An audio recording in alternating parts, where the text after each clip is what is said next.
In this video, I'm going to talk about flooding, flood risk, and how flood risk can seemingly be not an issue, but actually can be quite a big issue when it comes to developing and updating and adding value to property.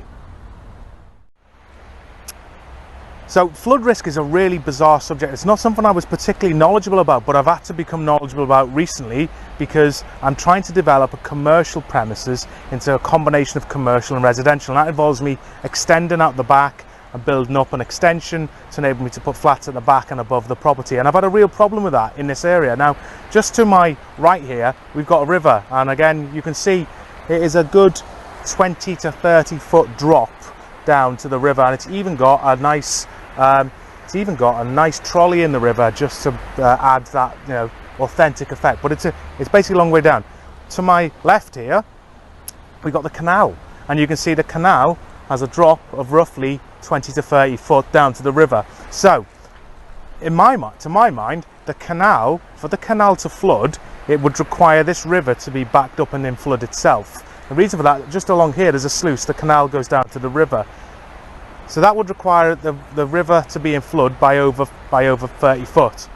However, it doesn't quite work that way, as I've learned.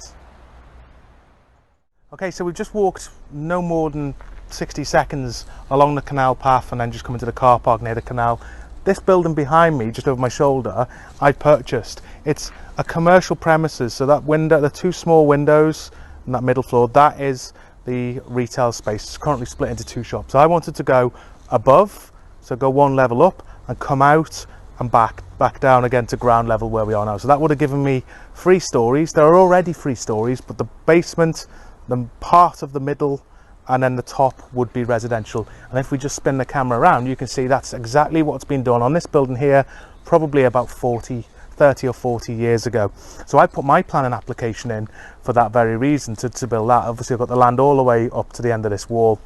So the plan application was submitted, but the plan application was rejected, and the reason it was rejected was flood risk. Now, this area has never flooded, to my knowledge. There's no evidence of it ever having flooded. However, just behind me, and if you take a little bit of a walk, the canal is just over here, and the canal is the problem. Most of the planning authorities in England and Wales will use flood risk models and flood risk maps, and on that flood risk map, particularly in this area, wherever there is water, a certain distance from that water seems to be an issue. So even though, as you saw a moment ago, this canal is elevated, it's a raised canal, it is over 25-30 foot above the river level. So if the canal were to flood, so if there was a lot of water pressure coming down the canal, that would spill over into the river and be taken out to sea. So technically, and I know I'm not qualified to comment on full flood risk modelling, but kind of using some common sense here, if the canal floods, it's going to flood into the river. If the river floods, it needs to be over 30 foot in flood for the water to back up the canal and then eventually flood the building. But I can't argue with the process. I can't argue the way in which they do their flood modelling and their flood risk assessment.